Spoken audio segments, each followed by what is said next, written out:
اهلا بيكم في فيديو جديد من سلسله فيديوهات توب 10 ويكلي ترند. في الفيديوهات دي بنتكلم على اعلى 10 ترندات ممكن تصمم عليها في الاسبوع اللي بتنزل فيه الحلقه. النهارده الاربع 25/8/2021، واتمنى من ربنا انك تعرف تحقق مبيعات كويسه على النيشات دي.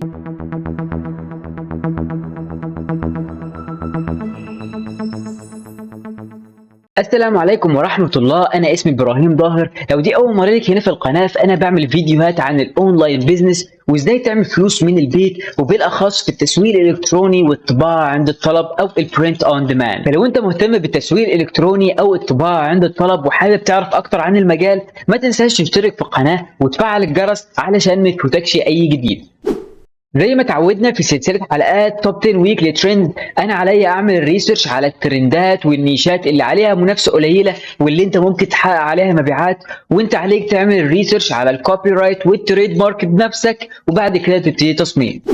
النيش الاول معانا بقى وهو Eat Sleep Dominate Repeat، واحد من اكتر النيشات اللي اتعرفت على الانترنت، لان بيبقى دايما شكلها مكرر، بس ثالث كلمه اللي هي الدومينيت دي اللي بتتغير على حسب النيش اللي انت بتوصفه بالكلمه ديت او بالجمله ديت. في الحاله دي بيوصف الجيمنج او العاب الفيديو جيمز. فطبعا انت الافكار في النيش ده انا عارف ممكن تبقى محدوده شويه، بس كله بيعتمد على ابداعك. في ناس كتير بتستعمل الاسلوب دوت اللي هو الاربع كلمات فوق بعض، وبتحط الايكونز فوق على اليمين او على الشمال، تحطهم في مربع، تعملهم بالمنظر ده، ثالث كلمه تعمل لها هايلايت او تغير اللون بتاعها. بس في ناس طبعا جت ابدعت بحركات ابداعيه في التصميم، حاجه زي كده شكلها حلو جدا. عمل فوق ايت سليب دومينيت ريبيت، وحط مثلا الايكون اللي لها علاقه بالجيمنج او لها علاقه بالنيش على طول. في واحد عمل تكست بيز ديزاين، بس في واحد مثلا عملها بالاسلوب دوت. في مثلا ناس عملوها النيون كولر او اللي هي الستايل النيون. في بقى ناس عملوها بالمنظر دوت، حاجه ابداعيه جدا. الميل حتى الكلام تحس ان هو مايل مع الديستريس افكت، حركه ابداعيه جدا. والافكار طبعا انا عارف على قد ما هي محدوده، بس حاول ان انت تبدع في ان تطلع بفكره جديده. صدقني دي هي اللي هتبان في النيش اللي زي دوت وسط التصاميم المتشابهه الكتيره اللي انت شايفها قدامك دي. النيش التاني معانا النهارده هو less upsetty more spaghetti. طبعا less upsetty يعني ما تزعلش، يعني حاول تقلل من زعلك وكل مكرونه سباجيتي زياده يعني. فطبعا دوت فاني نيش، والغرض منه ان انت يعني ايه تنفض بقى اللي انت زعلان منه وخش كل مكرونه. طبعا الافكار بقى في النيش اللي ده كتيره جدا. في ناس بتجيب بول او طبق مليان مكرونه مثلا، واللي هي الميت بول او اللي هو كور اللحمه بالمنظر اللي انت شايفه قدامك دوت. في ناس بتستعملها على شوكه وكانها بتلف المكرونه.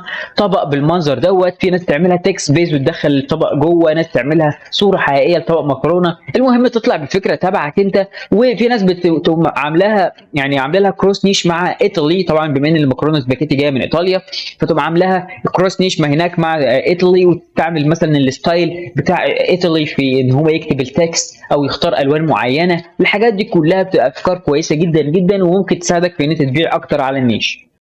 النيش الثالث معانا النهارده هو adulting would not recommend. كلمه adulting اللي هو التقدم في السن، اللي انت توصل لدرجه النضج، اللي هو عديت مرحله المراهقه يعني. adulting would not recommend يعني ما انصحش بان انت توصل لمرحله النضج او ان انت تكبر في السن. كفاني ديزاين يعني او فكره تضحك، مش حاجه سيريس يعني. طبعا انت لازم تعرف ان الناس اللي انت بتارجتهم او الناس اللي انت هتبقى موجه ليهم التصميم هيكونوا ناس كبار في السن، نضجوا في السن، يعني اكبر من 25 سنه وانت طالع. فطبعا تخلي التصاميم لايقه على نفس الفكر بتاعهم علشان يبقى انت فعلا حطيت تصميم يبيع للناس اللي زي دي. الافكار بقى في النيش اللي زي ده كتير جدا. في ناس بتحط الفايف ستار وتقوم حاطه بس كانه مديك 1 ستار او نجمه واحده او ريفيو نجمه واحده على الادلتنج او اللي هي انك تكبر في السن او تنضج يعني. في ناس تعملها تقسمها بالمنظر دوت، تكتب وود نوت ريكومند وتعمل نجمه واحده هنا وتشوف الكالرز. الافكار كتيره بقى في النيش اللي زي دوت، على انها متكرره شويه، بس انت لو عندك حركه ابداعيه فعلا هتظهر وسط الناس، لان كل الناس عاملين حركه الريفيو ديت.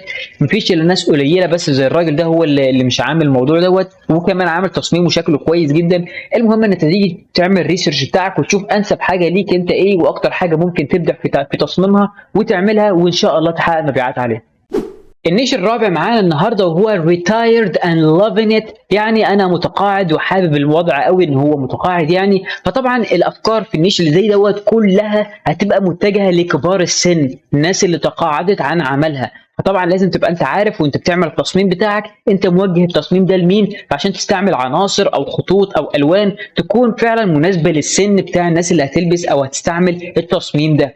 طبعا ما تعملش زي الراجل دوت ومنزل لك 30 تصميم و40 تصميم بنفس الديزاين، كل اللي انت بتعمله قاعد بتغير في الكالرز او بتغير في الفونتس، ده طبعا حاجه مش هتضمن لك مبيعات، بل بالعكس يعني انت كده بتموت النيش، وكمان بتاذي زمايلك اللي في النيش اللي مثلا عندهم ديزاينات كويسه تدفن تحت بسبب ديزاينات مالهاش مش حلوه يعني، وكمان ما فيهاش فكره ولا اي حاجه. فطبعا حاول انت ما تعملش زي الراجل دوت، تعمل حاجه فعلا اكتر حاجه تعملها مثلا 4 تصاميم مختلفه في نفس النيش. لو عايز تكتر شويه من الالوان اعمل لونين او 3 على نفس التصميم، بالكتير قوي قوي 3، لما يبقوا 3 الوان شكلهم حلو جدا. غير كده هو لون او 2 وكفايه جدا على كده، علشان ما تدفنش النيش وما تموتوش يعني. طبعا الافكار في النيش اللي زي دوت بقى ممكن تستعملها كانك طالعين هايكنج، طالعين كامبينج، قاعدين على الشاطئ، قاعدين مثلا في مدينه مثلا بيسافروا، ممكن قاعد في البيت قاعد مثلا مريح على كرسي. الافكار دي كلها بتبقى شكلها حلو على النيش دوت او في نيش الريتايرد او الناس المتقاعده.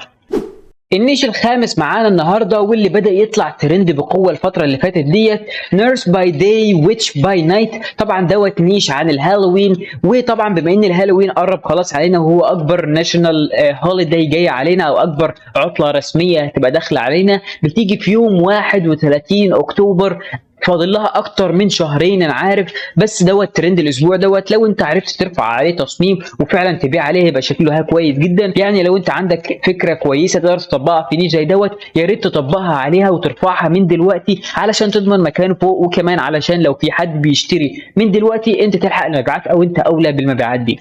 النيش السادس معانا النهارده وهو تيتشر باي داي ويتش باي نايت، هو متحور من النيش اللي فات اللي هو نيرس باي داي، بس في الفكره ديت برضو انت لازم تغير الاوكيبيشن او اللي هي الوظيفه اللي موجوده في العنوان او في النيش. ممكن تكتب بقى انجينير، ممكن تكتب دكتور، ممكن تكتب حاجات كتيره جدا جدا بالمنظر اللي انت شايفه ده، بحيث ان انت تدخل في اكتر من مجال. فدي طبعا فرصه كويسه جدا لو انت عملت التمبلت او قالب للتصميم على الفوتوشوب وعملت خلفيه كويسه بخطوط كويسه، وكل اللي عليك انك تغير الاوكيبيشن او تغير كلمه اللي هي تيتشر تخليها نيرس او تخليها دكتور او تخليها انجينير، وتغير مثلا ايه شويه عناصر مثلا او حاجه بحيث ان انت تخلي ديزاين ريليتد للنيش اللي انت بتتكلم فيه. فطبعا انت تبقى انت عملت تصميم واحد وكل اللي انت بتعمله بتعدل عليه، بس بان انت تعمل اكتر من تصميم وترفعه في اكتر من نيش.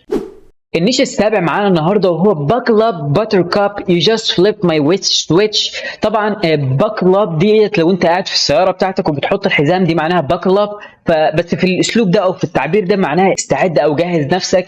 باتر كاب هي ساعات هناك في دول اوروبا يعني بيستعملوا نوع يعني الكلام اللطيف كنوع من انواع الاهانه، يعني بتقول لك سويري بتقولها بتلوم وحش مثلا، دي معناها انك بتهينك او بتقول لك بس. فالباتر كاب دي برضو بتستعمل في نفس المجال او في نفس الاسلوب ده. you just flip my witch switch، لو انت بتنور النور بتاع الاوضه عندك فانت بتعمل flip the switch، بتقلب السويتش او بتفتحه. ف you just flip my witch switch يعني انت خلاص حولتها لساحره او فتحت المود بتاع الساحره عندها يعني. فده طبعا نيش يضحك او نيش فاني، فانت لازم تاخد بالك من الموضوع ده. الافكار في النيش ده كتيره جدا جدا، ولازم تاخد بالك من العناصر الموجوده على المواقع اللي بتوفر لك عناصر علشان تصمم.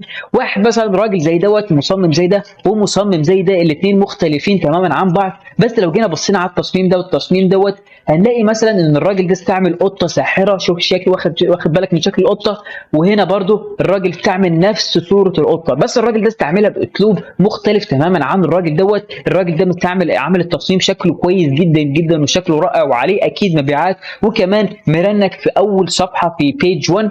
وكمان الراجل دوت عامل نفس الكلام، مطلع التصميم بتاعه بشكل احترافي جدا وحط بقى ايه اورنمنت وحواليها بالمنظر اللي انت شايفه ده، بحيث برضو يطلع في بيج 1 او في الصفحه الاولانيه. طبعا انت تيجي تعمل ريسيرش وتشوف احسن حاجه انت ممكن تعملها او تطبقها وتعملها، ودي ان شاء الله اللي هتبيع عليك. وتاكد ان الهالوين بيفضل معاك فتره كبيره، حاول انت تستثمر جزء من وقتك ولو من دلوقتي في ان انت تصمم على الهالوين. خد بالك بقى ان ال3 نيشات اللي جايين دول هيكونوا ايفر جرين نيش. النيش الثامن معانا النهارده وهو Butterflies of North America. طبعا نورث امريكا اللي هي امريكا الشماليه، والباترفلايز اللي هي الفراشات. فطبعا الفراشات اللي بتبقى موجوده في نورث امريكا هي ديت فكره النيش يعني. طبعا الافكار في النيش دوت اللي انا شفتها يعني من الريسيرش بتنقسم الى 3 انواع من الاقسام. اول حاجه وهي المعلومات عن الفراشات اللي موجوده في نورث امريكا، يعني الفراشه دي صوره الفراشه اسمها ونوعها مثلا او بتنمو امتى او بالحاجات دي كلها معلومات عن الفراشات.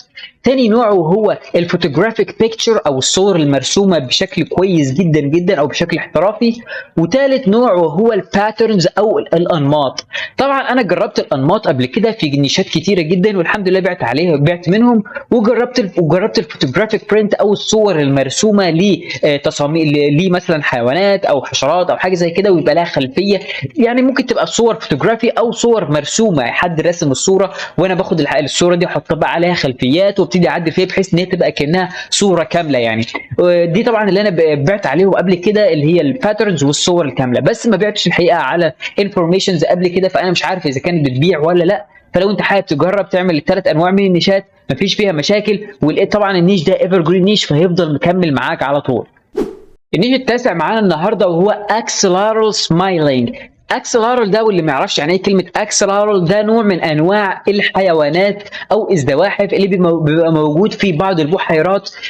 طبعا هنا بيتقال عليه سحليه، ما اعرفش هناك بيتقال عليه اكسلارال ليه. طبعا النيش ده بدا ينتشر في الفتره الاخيره بشكل كبير جدا جدا على مواقع البرنت اون ديماند، مش بس على ريد بابل بل كمان على ميرج باي امازون، ستريتشر، تي بابليك، وبدا يظهر بشكل كبير جدا. والترند الاسبوع دوت كان فيه منها اكتر من ترند على الاكسلارال. طبعا دوت السمايلينج ده ايفر جرين نيش وعليه 159 ريزلت. دي فرصه كويسه جدا انك تيجي تستثمر وقتك فيه. هتجيب صوره حيوان اللي هو الاكسلارال دوت وهو بيضحك او بيبتسم بالمنظر اللي انت شايفه ده، هو دوت كل النيش اللي مطلوب منك. وتحطها بقى على ستيكرز، ممكن تكتب كلام فوقيها مثلا وتحطها على تي شيرت اي لايك يو، دي مثلا اكسلارات، فتبقى ايه كانها بتضحك يعني. وبعد كده تشوف لك ساينتست اكسلارال كويستشن، وتبتدي بقى انت تحط افكار جديده في النيش دوت بحيث تبقى انت يعني ملحوظ اول ما حد يدخل على النيش وتقدر تبيع عليه على طول.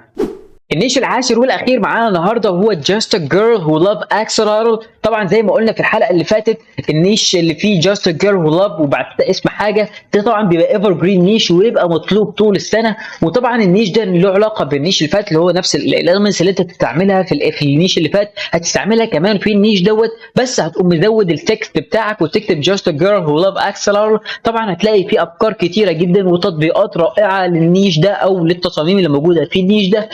تصميم زي ده تختار الوان شكلها حلو جدا، ولو ان لو كان فتح الالوان سنه او يعني بدرجه بسيطه كان هيبقى شكلها احسن. تصميم زي دوت مثلا شكله كويس وسيمبل، حاجه كده برضه شكلها كويس، حاجه كده شكلها كويس. التصميم ده شكله رائع جدا، حاجه زي كده برضه شكلها كويس. اختيار رائع بين الالوان وبين العناصر وبين ستايل النيش نفسه، هو دوت اللي هيلفت الانتباه وسط مجموعه كبيره من التصاميم. وبكده خلص فيديو النهارده. هسيب لك كل النتائج هنا على الشاشه بحيث تاخد سكرين شوت او تسجلهم عندك وتبتدي تشتغل عليهم طول الاسبوع. لو استفدت حاجه بقى من فيديو النهارده وحابب اني اكمل شرح سلسله حلقات توب 10 ترندنج نيشز، ما تنساش تعمل لايك على الفيديو، تشترك في القناه وتفعل الجرس علشان ده فعلا بيدعمني اكمل شرح. اما بقى لو عندك اي سؤال او اي استفسار في حلقه النهارده في الحلقات اللي فاتت او اقتراح للحلقات اللي جايه تقدر تكتبها لي تحت في الكومنتس او تتواصل معايا على السوشيال ميديا فيسبوك انستجرام او تويتر، وانا ان شاء الله هرد عليك واساعدك بكل اللي اقدر عليه. اتمنى لكم كل التوفيق واشوفكم على خير.